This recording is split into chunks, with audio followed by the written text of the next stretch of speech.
First line நேயர்களுக்கு வணக்கம். இன்றைக்கி நம்ம பார்க்க போகிற மற்றொரு மோடி அரசாங்கத்தின் ஒரு மட்ட ரகமான கேடுகட்ட ஒரு துறையான இடி என்று அழைக்கப்படக்கூடிய அமலாக்கத்துறை நடத்தி இருக்கிற ஊழல்.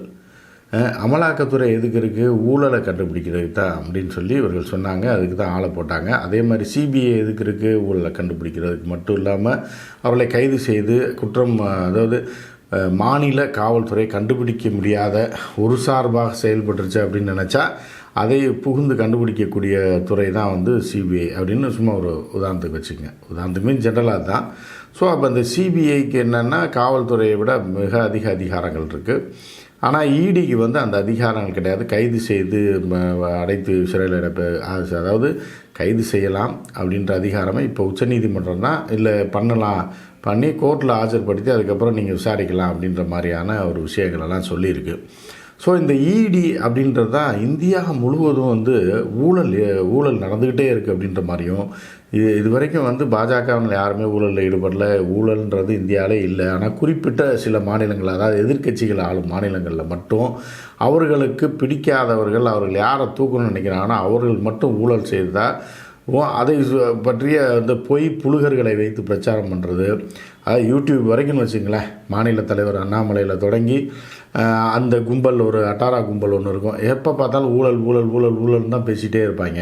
அப்படின்னு சொல்லிட்டு எப்படின்னா அந்த திருடன் பர்ஸ் அடிச்சுட்டு ஓடும்போது திருடன் கட்டிட்டு ஓடினா எவன் திருடன்னு தெரியாமல் மக்கள் குழம்புவாங்கள்ல, அந்த மாதிரி திருடர்களே அவர்களே திருடன் என்று கட்டி கொண்டு இருக்கக்கூடிய ஒரு விஷயம்.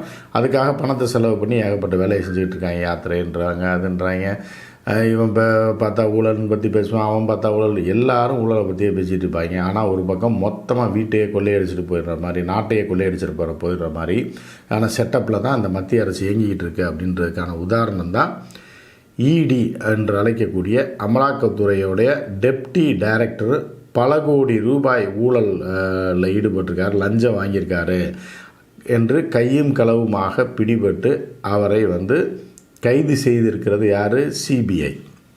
அதாவது என்ஃபோர்ஸ்மெண்ட் டைரக்டரியோடைய டெப்டி டைரக்டரை யார் கைது பண்ணியிருக்காருன்னா அதே மத்திய அரசு கட்டுப்பாட்டில் இருக்கக்கூடிய சிபிஐ கைது பண்ணியிருக்கு. அப்போனா பார்த்துங்க எவ்வளோ பெரிய ஊழலில் ஈடுபட்டிருப்பாங்க. இது அவர்களே சரி பிடிச்சி போடு, வேறு வழி இல்லை, வெளியில் தெரிஞ்சிச்சுன்னா மாட்டினோம்னா ரொம்ப அசிங்கம்னு சொல்லி இந்த பவன் கத்தார் அப்படின்றவரை அவர் தான் டெப்டி டைரக்டர் இதுக்கு பவன் கட்ரி அப்படின்றவர் தான் என்ஃபோர்ஸ்மெண்ட் டைரக்டரேட்டோட டெப்டி டைரக்டர். அவரை சிபிஐ நேற்று தூக்கியிருக்கு. அதுபோக இன்னும் 2 பேரை தூக்கியிருக்கு. அந்த 2 பேர் யாருன்னா, இவருக்கு 5 கோடி ரூபாய் லஞ்சம் கொடுத்த ஒரு சாராய வியாபாரி. அப்படின்னு தமிழில் சொன்னால் சாராய வியாபாரி, இங்கிலீஷில் சொன்னால் லிக்கர் சப்ளையர் அப்படின்னு வச்சுங்களேன். இவர்கிட்ட 5 கோடி ரூபா லஞ்சம் வாங்கியிருக்காரு இந்த டெப்டி டைரக்டர் காட்ரி. எப்போ அப்படின்னு பார்த்தீங்கன்னா 2022. அது எங்கே வச்சு வாங்கியிருக்காங்கன்னா ஐடிசி அப்படின்னு கேள்விப்பட்டீங்களா, ஸ்டார் ஹோட்டல், 7 ஸ்டார் ஹோட்டலில் பார்க்கிங்கில் வச்சு வாங்கியிருக்காங்க.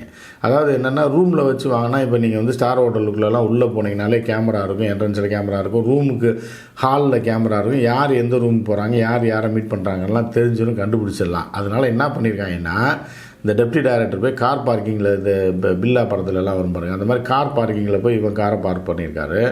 அதுக்கு பக்கத்தில் அந்த சாராய வியாபாரி அமர்தீப் தால் அப்படின்னு, இந்த அமன்தீப் தால் அப்படின்றவன் 5 கோடி ரூபா டெப்டி டைரக்டருக்கு கொடுத்துருக்கான் இங்கே கார் பார்க்கிங்கில் வச்சு. இந்த அமர்தீப் தால் யார் அப்படின்னு பார்த்தீங்க அப்படின்னா லிக்கர் சப்ளையர் டெல்லியில். அவன் கோடியாக பல கோடிகள் சம்பாரிச்சிருக்கான். இதை பிடித்து, அதாவது இது எப்படி இருக்குது அப்படின்னு பார்த்தீங்கன்னா, இந்த கட்ட பஞ்சாயத்துக்காரன், இந்த ஆள் கடத்தல், புள்ள கடத்தல்காரன்லாம் இருப்பான். இன்னொரு பக்கம் என்னன்னா, இந்த பேங்க்லேருந்து பணம் எடுக்கிறவங்கள அப்படியே வாட்ச் பண்ணிகிட்டே வெளியில் வந்த உடனே டப்புன்னு பையை பிடிங்கிட்டு ஓடிடுவான் பாருங்க. இவன்கிட்ட காசு இருக்குன்னு முதல்ல கண்டுபிடிக்கணும். கண்டுபிடிச்சதுக்கப்புறம் அந்த பையை பிடிங்கிட்டு போயிடுவான். அதே மாதிரி நீங்கள் இந்த இடம் பத்திரப்பதிவுக்கெலாம் வர்றீங்கன்னு வச்சுங்களேன், அங்கேயும் திருட்டு கும்பல் நிற்கும். இடம் வாங்க வர்றாங்க, விற்க வர்றாங்க அப்படின்னா அது அவனும் ஆளோட தான் வருவான். பாவம் ஏழைப்பாளைகள் ஏதாவது விற்றுட்டு காசோடு போகிறாங்கன்னா வழிமறித்து அவர்கள்ட்ட கொள்ளையடிச்சிடுவான். நேற்று கூட பார்த்திங்கன்னா ஒரு ஆட்டுக்கறி வியாபாரி, கோழிக்கறி வியாபாரிட்ட 25 லட்ச ரூபா அடிச்சிருக்காங்க. எங்கேயோ தருமபுரி மாவட்டத்தில். அவன் ஒரு ஆட்டுக்கறி சப்ளை பண்ணிகிட்டு இருக்கான். 10-15 கடைக்கு வசூல் பண்ண வந்திருக்கான். அவன்கிட்ட 1 லட்சம் 2 லட்சம் 3 லட்சம் வாங்கி மொத்தமாக கொண்டு போய் ஆடு வாங்கிட்டு வருவான். அவனை வந்து ஃபாலோ பண்ணி கொள்ளையடிச்சிருக்கான். அதற்கும் இந்த இடிக்கும் என்ன வித்தியாசம் அப்படின்னா எதுவுமே இல்லை அப்படின்னு தான் சொல்லலாம். ஏன்னா எவன் கொள்ளையடிக்கிறானோ, ஏன்னா இவர்கள் வந்து வியாபாரிகள்கிட்ட கொள்ளைக்காரன் அடிப்பான். இடியை வந்து என்ஃபோர்ஸ்மெண்ட் டைரக்டர் என்னென்னா அரசு அதிகாரத்தை பயன்படுத்தி அந்த வசதிகளெல்லாம் பயன்படுத்தி யார் யாரெல்லாம் லஞ்சம் வாங்குகிறான், யார் யாரெல்லாம் லஞ்சம் கொடுக்குறான்னு ட்ரேஸ் அவுட் பண்ணி பிடிச்சிட்டு இவனுங்க போய் அவனை மிரட்டி அவனை கேஸ் போட்டுருவேன், இது பண்ணிடுவேன் அப்படின்னு சொல்லிட்டு பணத்தை வாங்குறது. இப்படி தான் வாங்கியிருக்காங்க. இப்படி தான் இந்த பவன் கட்டி மாட்டியிருக்கார். யார்? Enforcement deputy director. இது போக இன்னும் 3 பேரை, மொத்தம் 5 பேரை வந்து சிபிஐ கைது பண்ணியிருக்கு. இன்னும் 2 பேர் லஞ்சம் கொடுத்ததாக ஆள். அதுக்கப்புறம் அந்த ஐடிசி அந்த ஸ்டார் ஹோட்டல் ஒன்று இருக்குது, அந்த ஸ்டார் ஹோட்டலே பார் இன்சார்ஜ், அவன் தான் எல்லாருக்குமே டீலர் மாதிரி, அவனையும் கைது செஞ்சுருக்கு. அவன் வந்து சிஇஓ விக்ரமாதித்யா, அந்த ஹோட்டலோடைய சிஇஓ விக்ரமாதித்யாவையும் வந்து சிபிஐ கைது பண்ணியிருக்கு. அப்போ என்ன லட்சணத்தில் இந்த இடி இருக்குது அப்படின்னு பார்த்துங்க. 5 கோடிக்கே இவ்வளோ தூரம் பண்ணியிருக்காங்க அப்படின்னா, இப்போ 100 கோடி 200 கோடி ஊழல் பண்ணுறவங்ககிட்ட எவ்வளோ கோடி வாங்குறதுக்கு எப்படிலாம் மிரட்டியிருப்பாங்க அப்படின்றத நீங்கள் பார்த்துங்க. இந்த லட்சணத்தில் தான் உச்சநீதிமன்றம் அந்த டைரக்டர் இருக்கார், இந்த டைரக்டரை ஏன் திருப்பி எக்ஸ்டென்ஷன் கொடுத்தீங்கன்னு கேட்டதுக்கு, இல்லை அவர் வந்து சிறந்த அதிகாரி, ஒரு மாபெரும் ஒரு ஞானி மாதிரி சொல்லிட்டாங்க. இவரை விட்டால் ஆளே கிடையாது, என்ஃபோர்ஸ்மெண்ட் டைரக்டர் இருக்குது, இவர் தயவுசெய்து எக்ஸ்டென்ஷன் கொடுங்கலாம் வாங்கினீங்களே, அந்த அதிகாரி தான் இங்கே ஒரு வருஷமாக இருக்கார். அவருக்கு கீழே 2ஆம் இடத்துல இருக்கிறவர் தான் இந்த டெப்டி டைரக்டர். அப்போ இவரே பிடிச்சிருந்தாருன்னா அவர் என்ன லட்சணத்தில் இருப்பாருன்னு நீங்கள் பார்த்துக்குங்க. அதையும் விசாரிக்க வேண்டியது இருக்குது. வருங்காலத்தில் அது பற்றிய விஷயங்களும் என்ன உண்மையாக போய் அதுவும் வெளியே வரும். ஏன் மோடிஜி ஆட்சியில் கூட வெளியே வரும். இதில் இன்னொரு விஷயம் என்ன அப்படின்னு பார்த்தீங்கன்னா, இந்த மாதிரி வந்து நிர்வாகத்தில் இருக்கக்கூடிய இது போன்ற முன்னணி அதிகாரிகளை தான் கைவசப்படுத்தி தனக்கானவர்களாக பயன்படுத்தும் போது ஒரு நாளைக்கு என்ன ஆகும் அப்படின்னா, இவர்களையே கைது செய்வதற்கான வாய்ப்பு இருக்குது. இப்படி அரசு அதிகாரங்களை பயன்படுத்தி அரசு அதிகாரிகளை எதிர்க்கட்சிகள் மீது ஏவும் மத்திய அரசு அப்படின்றது கன்ஃபார்மாக எல்லாருக்குமே தெரிஞ்சது தான். ஒரு நாள் இவர்கள் ஒரு நேர்மையான அதிகாரிக்கு சிக்கினால் இவர்கள் மீதே அவர்கள் வழக்கு தொடர்ந்து இந்த நாட்டில் ஒரு முன்மாதிரியாக இருப்பார்கள். இதுவும் நடக்க தான் போகுது. இந்த நாட்டில் நம்ம பொறுத்திருந்து பார்க்க தான் போகிறோம். என்ஃபோர்ஸ்மெண்ட் டைரக்டரி வந்து இடி ரைடுன்னு ஒரு 6 மாதமாக பார்த்திங்கன்னா தமிழ்நாட்டிலேருந்து சரி, கர்நாடகாவிலேருந்து சரி, நீங்கள் வந்து மகாராஷ்டிராலேயும் சரி, இடி ரைடு விட்டுருவேன்னு சொல்லி பெண்களை பாலியல் துன்புறுத்துறதுக்கு ஆளாக்கின பாரதிய ஜனதா கட்சி துணைத் தலைவர் அவனே ஃபோன் பண்ணி, இந்த மாதிரி பெண்கள் வந்து அதிகாரிகள் இருக்காங்களா, அவங்க ஏதோ 10,000 10 லட்சம் 1 லட்சம் லஞ்சம் வாங்கியிருக்காங்கன்னு வைங்களேன், அவர்களை ஸ்மெல் பண்ணி அவர்களை ஃபோனை போட்டு கூப்பிட்றது, ஒழுங்காக வந்து சாரை பாருங்கள், இல்லைன்னா இடி ரைடு உங்கள் வீட்டுக்கு வரும்னு சொல்லி அவர்களை பாலியல் துன்பத்துக்கு ஆளாக்கியிருக்காங்க ஒருத்தன். அவன் தான் வந்து மகாராஷ்டிராவோட துணைத் தலைவர், பாரதிய ஜனதா கட்சி துணைத் தலைவர். அதை எவ்வளோ கம்ப்ளைண்ட் கொடுத்து அப்படியே அமுக்கிட்டாங்க.